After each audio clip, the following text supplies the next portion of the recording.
What if I told you that if you're a Muslim, you could literally be praying to the wrong direction towards God the entire time? And I'm not telling you towards the Qibla that's wrong, or it's not even about which direction from the front or behind. It's about up or down. Most of us, we have our hands like this, and we're like, please God, do this for me. Please God, help me with this. And we're thinking in our minds that God is this being all the way in the sky, sitting on a throne, watching down upon all of us. And that if we're good people, Allah might accept our dua. And if we do certain things, Allah might accept our du'as. But then if we do certain other things, Allah will never ever accept our du'as. That's the kind of reality that most Muslims are living. Very sad. And you wonder why, by the way, that most du'as don't get accepted, even though I don't even like the statement that says don't or gets accepted.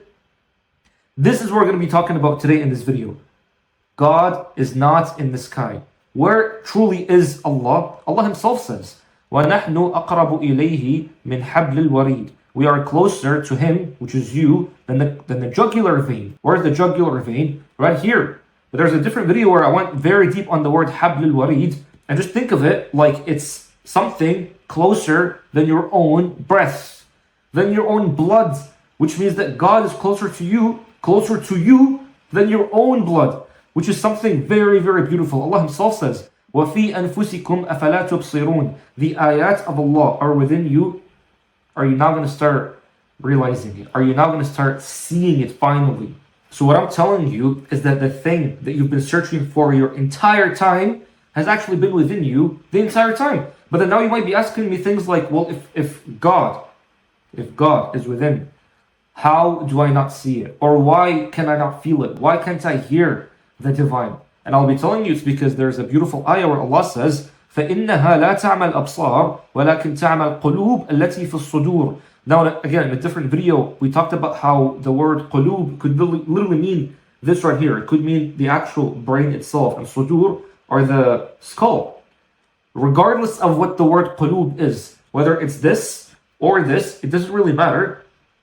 Allah's telling you it's not the eyes that are blind, it's what's within. Something within you is blind. And even if you go deep into the word sudur, Allah says that within the sudur, that's where you get waswasa. So all this waswasa, all these thoughts, all these emotions and feelings and beliefs that you're going through, these are the things that are veiling, they're covering the presence of the divine within you. These ideas and these false paradigms. This is why Allah says, كَلَّا بَلْ رَانَ عَلَىٰ قُلُوبِهِمْ مَا كَانُوا يَكْسِبُونَ. On top of that, it's not just the waswasa. Whatever you do, the things that you do are leaving like dust, dirt on your heart. When you start doing things that harm you, you're putting dust on your heart. And as a result, slowly, you won't be able to feel the presence of the divine. When you were a child, by the way, when you were a baby, you could feel the presence of the divine very, very vividly, all within you. But what started happening is that slowly, as you grew older, that's when the dust started piling up. And you didn't realize it instantly because the things started happening slowly and slowly. That's why they say, there's a funny quote that says, when you're near a toilet, the smell of poop, you get used to it. And then as a result, you don't smell it anymore. What I'm saying to you is that this process is slow. Slowly, dust kept getting piled upon you within you in terms of thoughts and emotions, these ill feelings. And as a result, you stopped seeing the presence of the divine. You stopped feeling the love that's all around you. You stopped feeling all these beautiful things. And Allah says, وَمَنْ أَعْرَضَ عَنْ ذِكْرِي فَإِنَّ لَهُ مَعِيشَةً ضَنْكَ. Will have a constricted life. Now Allah's not saying you're going to have a life that's poor or you're going to basically become a brokey. Allah's basically telling you, regardless if you have money or if you have the things that you want, regardless of what it is, you could be super rich but still feel constricted. Could be poverty and also feel constricted. Allah's telling you, when you go away from the remembrance of Allah, from remembering the divine, you will have a life of constrictedness. Everything that will happen to you will always make you feel constricted. And this is what happens when you don't feel and realize the presence of the divine within you. Anybody that goes through a constricted life, and by the way, the Muslim population, most of us are actually going through a constricted life. What's the result? Why are we going through a constricted life? Because we forgot the divine. So these false ideas that the Muslim Ummah is living through is leading to this. And I'm hoping that you're seeing it. There's 2 ayat where Allah says, إِنَّ النَّفْسَ لَأَمَّارَةٌ بِالسُّوءِ and nafs. Different ayat, Allah says, if you clean the nafs, you'll succeed. If you do not clean the nafs, you'll fail. We went over that so many times. So the nafs is the thing that you can, if you don't take care of it, it'll ruin you. And what is that nafs?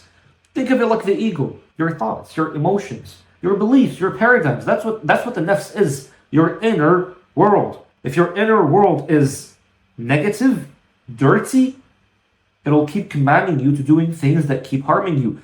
Different ayah where Allah says, أَفَرَأَيْتَ مَنِ اتَّخَذَ إِلَهَهُ هَوَاهُ. Now hawa is desire. This is connected to the nafs, because the nafs goes through desires and wants and attachments to things. So Allah's saying, have you seen the one that takes the attachments, the desires as a god? Meaning, anytime you listen to your nafs and it commands you to do something and you keep listening to it, that right there is your god. So a god does not need to be something that is an idol made out of stones. It's something within you. So you can't feel the presence of the divine within you because you're listening to the false beliefs that are within. You're listening to the waswasa, not only of the shaitan, but of the nafs. Now you understand how I always talk about the symbolism within the Quran. So Prophet Musa, for example, is your own nervous system. Where he went from being someone that's anxious, scared, easily angered, to someone that's just living in certainty, to someone that is very, very connected to the divine. How did that transformation happen? There's a beautiful ayah where Allah says, فَأَلْقَاهَا فَإِذَا هِيَ حَيَّةٌ تَسْعَى. Allah says that Musa had his staff, and then he threw the staff, and as a result the staff turned into a serpent. Now just that imagery of a serpent and a nervous system. Most people say this is just a magic trick to scare Fir'aun, but that's not what it is. The Quran is filled with symbolism. And when Allah is telling you that you must be cleaning your nafs so you can feel the presence of the divine, so you can have a beautiful, open life, this means that the process is encoded within the stories of the prophets. So what it means here is not just a magic trick to scare Fir'aun and that's it. The staff is actually the spine. The spine. Why? Because it was dead at first, and it's this rigid column that you walk around with. That's why when Allah asked Musa, what is that in your hand? It's just something I always use. I'm walking around with it. It was dead, and Allah gave it life, and it became a serpent. You remember that picture in medicine where it's just the serpent going around this thing? That's the symbolism that we're dealing with here. So the same serpent's energy that was your enemy when it was craving, when it becomes surrendered to God, it starts rising up. Which means that right now, you have a nafs within you. And this nafs is commanding you to do evil. That same nafs, when you surrender it to the divine, will become something that serves you. Do you see the beautiful symbolism here? And then Allah says, وَضْمُمْ يَدَكَ إِلَى جَنَاحِكَ تَخْرُجْ بَيْضَاء مِنْ غَيْرِ سُوءٍ. Draw your hand to your side and it will come out white without disease. The moment that the staff became a serpent, which means the nafs became obedient to the divine, all of a sudden that light that was within you started glowing. It started coming out. And think about this. Where does Musa meet God? We all know that Musa talked to God. He did not go to a temple or go to a masjid basically. He was out in the dark, in nature, and he says, I perceive a fire on the mountain. And then a voice comes out of the fire saying, Burika man fi nar wa man hawlaha. And the secret is that that mountain and the fire, don't just be thinking of it as the specific place that we call Sina. This is actually inside your own head. So the fire is the light that ignites in the brain when the eyes open. And every prophet's mountain is the same exact mountain. And the mountain in the Quran is your own head. It's your own brain. And what does Musa ask at the top? My Lord, show me yourself. And what happens? فَلَمَّا تَجَلَّى رَبُّهُ لِلْجَبَلِ جَعَلَهُ دَكَّ وَخَرَّ مُوسَى صَعِقًا. When his Lord manifested to the mountain, he leveled it to dust, and Musa fell down unconscious. So the mountain is your ego. I told you about how the mountain is your own rigid beliefs. Where do you have these beliefs? Inside your own head. And when the real light, the light of Allah, shows up, that mountain is immediately crushed. And this is what the mystics call al-fana, annihilation. What this means is that Musa alayhi salam, he was showing you a mystical example of what it means when the self is annihilated. So the symbolism here is that the nafs, when it commands you to doing things that are evil, you're basically stuck in the lower half of your body. Because what the nafs is going to be commanding you to do are things like sexual things like survival things, craving things, and all of these energies are energies that are within. And that is you basically holding your staff, which is something dead. The moment that you start surrendering to the divine, that dead staff becomes a serpent. And as a result, it starts rising up. Where exactly? To the mountain, to the rigid beliefs. And here, what starts happening? In here, Habibi, is where you meet the divine. Inside of your own skull, between these two mountains that are within you. This is why in the Quran, Musa alayhi salam, he met up with Allah in the valley. The valley. What's the valley? A valley is like this, stuck between two mountains. These are the two mountains right here. Right here within you is where you meet the divine. And that is exactly what happened to Musa alayhi salam. And if you don't believe me, there is this beautiful ayah that I made a whole separate video about, where Allah says, Allahu nuru samawati wal ard. Allah is the light of the heavens and the earth. And then it continues. The likeness of His light is a niche within which is a lamp. And the lamp is in glass.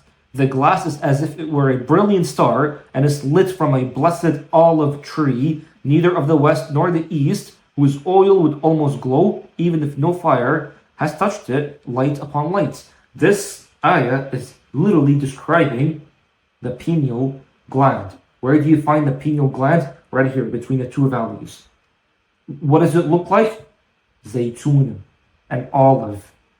And what's the olive tree? Your own nervous system, once again. Where is it? Is it in the east, right, or left? It's right in the middle. And what is the thing that encompasses the pineal? Quartz, crystals, which is glass, shines. Allah is literally describing your pineal gland. And Allah is saying the likeness of Allah's light is right here. Which means if you want to meet the divine, if you want to touch this light, take your own light, the light of the nafs, right here. This is why Allah says, light upon light. Light upon light. You take your own light that Allah has given you, you place it right here. What does that mean? You take all of your attention and you place it right here. You keep placing it here for at least 20 minutes, 30 minutes, consistently every single day. What starts happening, mystical things will start happening within you. You literally heal your whole being just by you connecting your light to the light of the divine, all within you.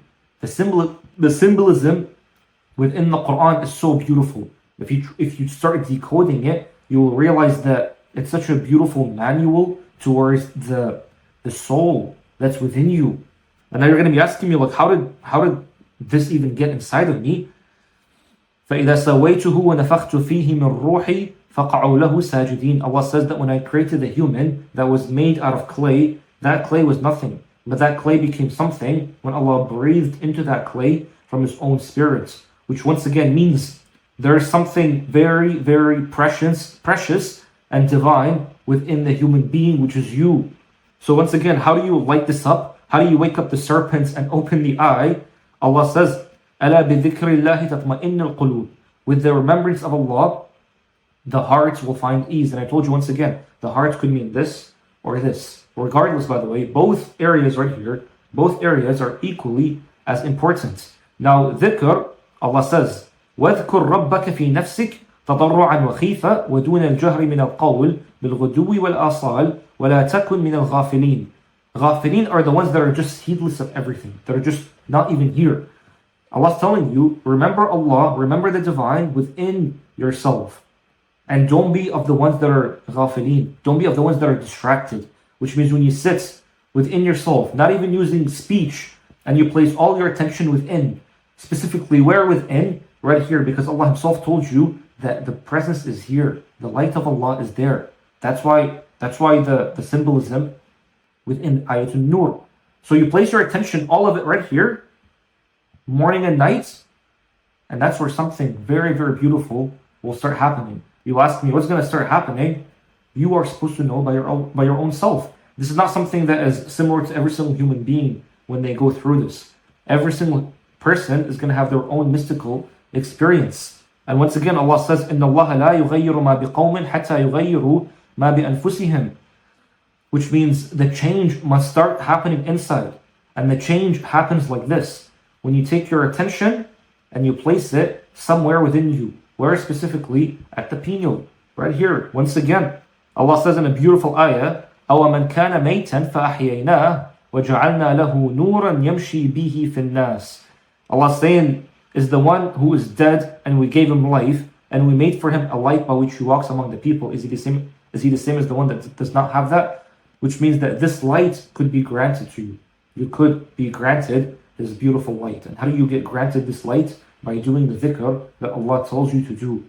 The dhikr that Allah tells you to do. Which is, once again, you sit and you place all of your attention in the head. That's why I say, stop praying at the ceiling. The one you are looking for is behind your own eyes, waiting in the dark for you to finally strike the match. God is within you. I was so hesitant to start making videos like these.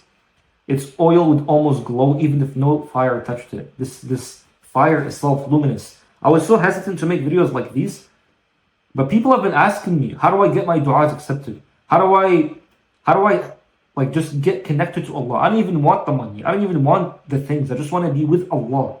And this is how you do it. This is how you do it. I truly believe it's time by now that Muslims start to know this. Read your own beautiful text. Read your own Quran. The symbolism within the Quran is so beautiful. Allah Himself is telling you it's all within you. And the more that you start connecting, the more that you'll literally have light within you. And this light is guidance. You'll start moving and you'll start seeing things that most people cannot see. Cannot see. This is how you have a mystical experience with the divine. Morning and night, just like Allah tells you.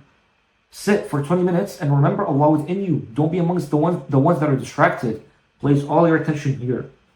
Right here within the head. And you will see the beauty that will start to come out. And then if you keep getting distracted, by the way, because your own thoughts are going to come to you and bring you this way and this way and this way, just understand it's only the waswasa that's within. All you have to do is just bring it back. So when you get distracted, you come back. If this video was helpful, which I'm sure it was, let me know, Habibi.